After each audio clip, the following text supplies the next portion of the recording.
என்ன நீ பண்ணி மேய்க்க தான் லாய்க்கு அப்படின்ற மாதிரி சொல்லும் போது சரி பண்ணி வளர்த்து பார்ப்போமே அப்படின்னு சொல்லி நான் என்ன பண்ணேன், ஒரு கப்புள் ஆஃப் பண்ணி வாங்கினேன். என்ன ரேட்டுக்கு விற்கிறீங்க? 20 kgs உள்ள ஒரு பிக் வந்து பார்த்தீங்கன்னா ஒரு 4500 4000 மார்ஜின் ரேட்டில் அந்த மாதிரி தான் எல்லா இடத்துலையும் போயிட்டு இருக்கு. மெயின்டெனன்ஸ் செலவுன்னு பார்த்தீங்கன்னு வச்சுக்கோங்களேன், ஒரு 50,000 வருது சார் ஒரு மாதத்துக்கு. 1 இயருக்கு அப்புறம் பார்த்தீங்கன்னா அது வந்து ஒரு 10 பிக்லெட்ஸ் போட்டுச்சு. அப்புறம் சரி ஓகே, இதை எப்படி எனக்கு சேல் பண்ணுறதுன்னு தெரியாது, இது பண்ணுறதுன்னு தெரியாது, பிஸ்னஸ்லேயே கிடையாது. அப்புறம் அந்த 10 பண்ணி என்ன ஆயிடுச்சு, இன்னும் அடுத்த 1 இயரில் பார்த்தீங்கன்னா ஒரு பண்ணியும் 10 குட்டின்னு போடும்போது 100 குட்டீஸ் போட்டுருச்சு. அப்புறம் 100 குட்டின்னு என்னால் சமாளிக்க முடியல. சரி அப்போ என்ன பண்ணணும்னா சின்னதாக ஒரு ஷெட் ஆரம்பித்தோம். என்னோட அங்கே பின்னாடி அங்கே ஷெட்டு நான் காட்டுறேன். சின்னதாக ஆரம்பித்தோம் குட்டி.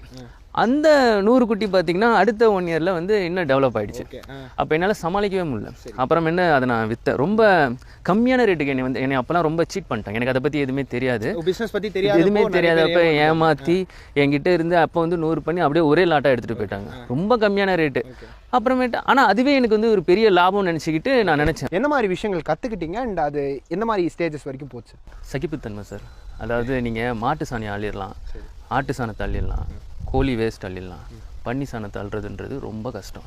ஒன்ஸ் நீங்கள் அதை தொட்டுட்டிங்கன்னா அட்லீஸ்ட் 2 நாளைக்காவது இருக்கும் அந்த ஸ்மெல்லு. கை விரல் நீங்கள் என்ன தான் சோப் போட்டு கழுவினாலும் ரொம்ப சகிப்புத்தன்மை.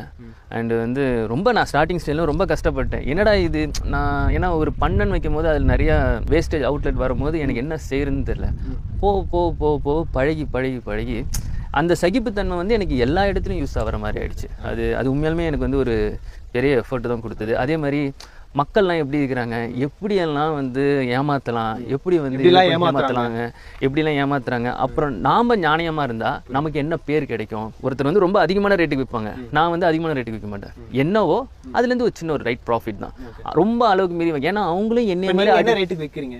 நான் வந்து இப்போ வந்து பார்த்தீங்கன்னா பிக்லெட்ஸாக தான் விற்கிறேன். நான் வந்து பெரிய பிக் சைஸாக விற்கிறது இல்லை. பிக்லெட்ஸ் வந்து பார்த்தீங்கன்னா ஒரு 20 kgs உள்ள ஒரு பிக் வந்து பார்த்தீங்கன்னா ஒரு 4500 4000 மார்ஜின் ரேட்டில் அந்த மாதிரி தான் எல்லா இடத்துலையும் போயிட்டு இருக்கு. பட் இப்போ ஒரு இடத்துக்கும் மாறும். இப்போ வந்து பார்த்தீங்கன்னா சிட்டிக்குள்ளலாம் போனீங்கன்னா உங்களுக்கு நிறைய வேஸ்டேஜ் ஃபுட்டு கிடைக்கும். இங்கே வந்து கிராமம், விருதாச்சலத்துலேருந்து ஒரு 10 கிலோமீட்டர் கிராமம் போது இங்கே நிறைய கோழி வேஸ்டேஜ் கிடைக்காது, கடை இருக்காது, பெரிய மண்டபம் இல்லை இருக்கு. பட் அதே மாதிரி பெரிய ஹோட்டல்ஸ்ல வந்து பார்த்தீங்கன்னா அந்த அளவுக்கு ஃபுட்டும் வராது. அதுக்கு ஏற்ற மாதிரி ரிலேட்டடாக வந்து சில இடத்துல வந்து ரேட் மாறும். ஏன்னா வந்து இந்த ரேட்டில் தான் நான் வைக்கிறேன், மற்ற இடத்துல இதோட கம்மியாகவும் வைக்கிறாங்க, இதை விட ஜாஸ்தியாக வைக்கிறாங்க. ஸோ அதான் ப்ரோ, ஸோ நீங்கள் சகிப்புத்தன்மை அப்படின்ற மாதிரி ஒரு விஷயம் சொன்னீங்க.